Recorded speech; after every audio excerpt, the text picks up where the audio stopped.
حبايب قلب مس مارين، وحشتوني جدا جدا، واخيرا هرجع اشوفكم تاني ان شاء الله. بدايتنا هتكون يوم 14/9. اهلا بيكم حبايب قلبي، معاكم مس مارين عاطف مدرسة التاريخ والجغرافيا. نظامنا في السنتر مختلف. ليه؟ لان احنا الحصص بتاعتنا حصص تفاعلية، بتعتمد على الفهم ومش على الحفظ، بتعتمد على ان الطالب يبقى فاهم يعني ايه مادة الدراسات الاجتماعية سواء كان تاريخ او جغرافيا، يحلل يطبق يفهم يستنتج. وده اللي بيخلينا ان احنا بعد ما بنشرح كل جزئية في الدرس بنحل عليها اسئلة وامتحانات كتيرة جدا جدا عشان المعلومة تثبت في دماغك. بنسمع بعد كده لكل الاستفسارات بتاعتك لو في سؤال انت مش فاهمه او مش عارفه، وكمان بنتابع مع ولي الامر مع بابا وماما، بنتابعهم بنقول لهم كل التفاصيل اللي تخصك، وبنقول لهم على المستوى اللي انت وصلت له وتقدمت فيه.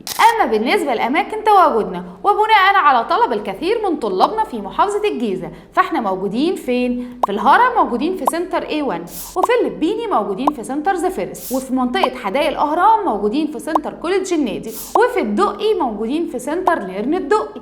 أما بالنسبة بقى للأماكن اللي احنا موجودين فيها في محافظة القاهرة، فاحنا أهم حاجة موجودين فيها هي منطقة شبرا وسنتر ألفا، وده البيت الكبير بتاعنا، وموجودين في سنتر فيوتشر ATB اللي موجود عند دوران شبرا، وكمان موجودين في سنتر هاني بير في الظهر، وسنتر انفينيتي في مصر الجديدة. ويبقى احنا كده بنحاول نقرب لك في كل مكان انت موجود فيه. طيب بالنسبة لطلبة المحافظات اللي مش هتقدر تيجي السنتر وموجودين في محافظات تانية، احب اقولك ان شاء الله باذن ربنا حصص تالتة اعدادي واولى ثانوي هتبقى متاحة لحضرتك على اليوتيوب مجانا.